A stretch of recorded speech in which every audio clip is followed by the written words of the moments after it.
to a new episode of Depreciation Nation, and if you are finding us for the first time, welcome. And if you have been following us for some time, welcome back. Now, if you have been following us for some time, you will know that there are two cars that I have regretted getting rid of for the last 12 or so years. One of them being my E36 M3 and the other car being my 84 Audi 4000S Quattro. Now, through our friends at vinwiki, we were able to locate the E36 M3, but the 4000S Quattro fell off the face of the earth when I sold it 12 years ago. Now, as luck would have it, the car you see here behind me is just that Audi 4000, not one like it, not one close to it, but that Audi 4000 that I did own 12 years ago. Now, as you can see, it has seen better days, but over the last 12 years, I believe that I have seen better days as well, and neither one of us aged as well as one might have hoped. Now, how did I find the car? I scoured all of my emails and I managed to locate the email of the gentleman who purchased the car through a Craigslist transaction. Couldn't find any record of him, so I ended up finding him on social media. I sent him a Facebook message. He's not on social media very often, and a great deal of time passed after I sent him that message. And one Saturday, out of the blue, it turns out that he read that message, still had the car, and asked me if I wanted it back. Now, the car could have looked a lot worse than this, and I still would have bought it back just because of the fond memories I have of this car. I took my kids around in their car seats when they were very, very young, and since I have owned this car, I have never seen another one like it. Now, this car is relatively rarely optioned for the United States, being a slick top with no sunroof, and then it has a few other uncommon options based on the fact that it was more or less a gray market import. The car is rough. The car did not run when we got it. The car had a bad driver's side rear brake line. The fuel pump was leaking. And then lastly, the starter was burnt up. Now, it had been sitting in a field for some time, so it also has a bit of a rodent infestation, and at the time of filming, we are up to 4 mice, and I imagine that we will continue to catch them as time goes on. We did manage to get the car running briefly. We have a fuel leak in the engine bay once we managed to get all of the other items addressed, which makes it unsafe to run at this particular moment in time. We are hoping to get that corrected in the very near future. The clutch is currently frozen, and after I replaced that driver's side rear brake line, I actually stood on the brakes to load up the motor and to break the clutch loose, and in the process of that, I managed to blow out the right rear brake line, and I currently have that part on order. Now, why did I do this? Because there is a lot of love and nostalgia behind this car, and I do hope that when we get it to the point where it is running and driving, that it brings back the same emotions that I had when I drove it every day 12 years ago. Now, as you can see, it's particularly rough. Paint is particularly rough, but Quattro, who helped us with our ZHP project, said that he will get behind this project and help us get the body work and the paint back to where it needs to be. With that being said, we're going to show you around the car. We're going to show you some detailed shots of it, and then we're going to discuss what our plans for it are. So here we are inside the car, and the interior actually aged much better than the exterior of this car. And when we got it, as we mentioned, it has a bit of a rodent infestation, and the overall interior had been what you would imagine from a car that had been sitting for several years. Now, we do have a 5-speed manual. We have the original wooden knob here. I believe that we are just going to replace the insert because the insert is very worn. Our dashboard is cracked very severely. To be quite honest, it was cracked very severely 12 years ago when I owned the car. And I'm not sure what our solution is going to be for that, but I do anticipate we will come up with one.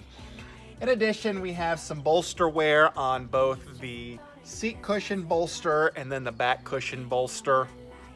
And to be quite honest, those were also areas of concern when I owned the car 12 years ago. Odometer stopped working with 173,841 miles on it.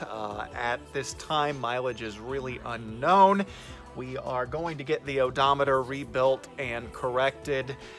When we initially applied power to the car, most of our accessories came on. Our HVAC worked. Now, funny story about that, I actually replaced the HVAC blower motor, 13 years ago, and it was a very difficult process because you have to slide the motor in under the windshield and then twist it in just the right way to get it to sit in its recessed compartment back here under the dash. Now, I remember thinking when I replaced that I needed to not get so aggravated with that because I only had to do it once, and as luck would have it, I had the privilege of doing it again as I went through the car and sorted it out and removed all of the vegetation that had ended up in there over the years.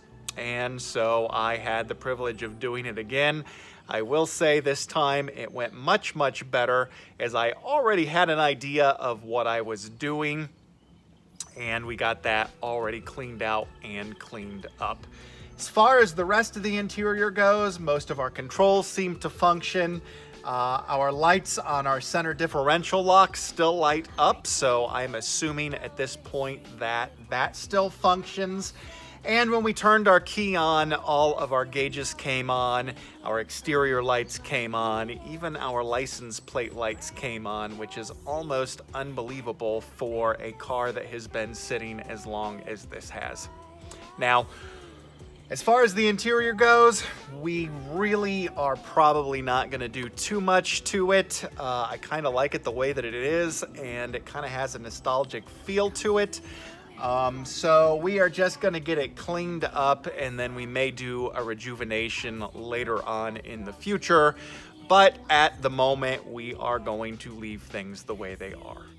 Now, coming around to the back of the vehicle, we don't have quite the same story as we had with the interior. The trunk was full of water while it sat, and as a result, our trunk floor is mostly completely gone. Now, having said that, the floor pans on this car are incredibly solid. So we are going to sort our trunk issue out. I don't think that we are going to find another trunk floor out of an Audi 4000 that is going to work for this. So I think what we are actually going to do is we are going to find a trunk very similar to it at a pull apart. We are going to cut it out. We are going to clean this up, and we are going to weld that replacement trunk floor in place. Now, it may not be Audi 4000 correct, but it will be functional.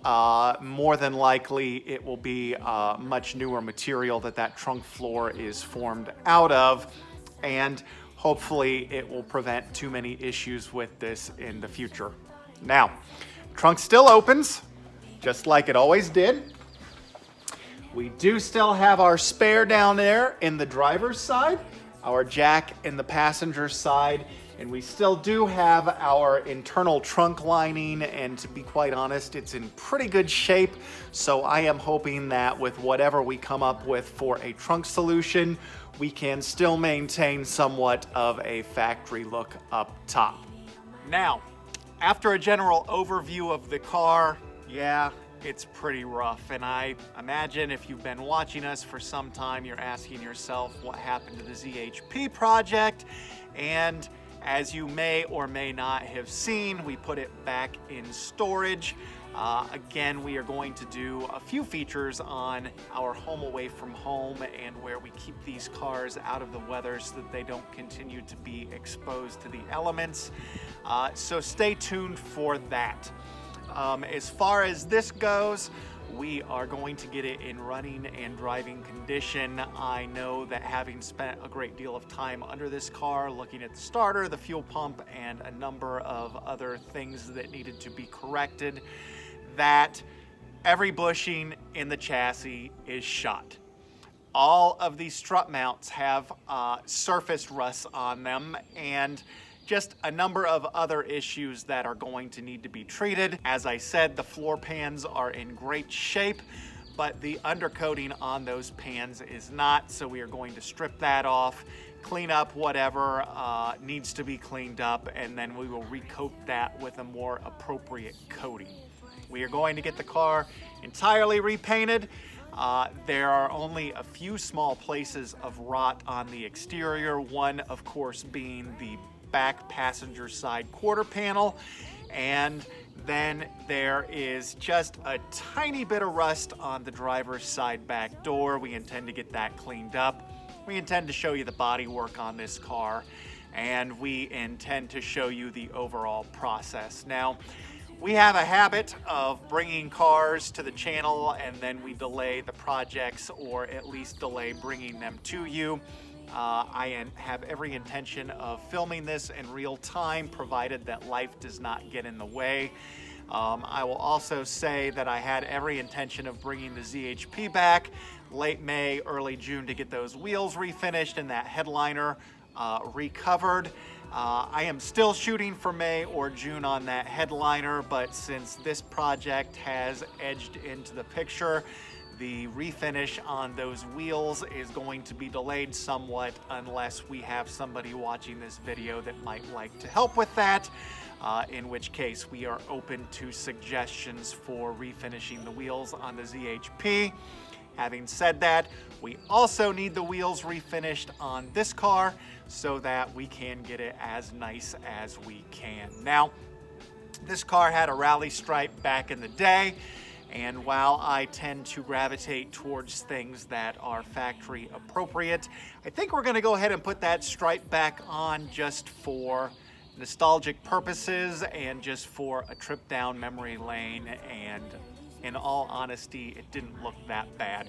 Now, it also has bumper mounted fog lights that need new bulbs. We may go ahead and just replace the whole fixture because I'm not real pleased with the way that the fog light wiring is run on this car.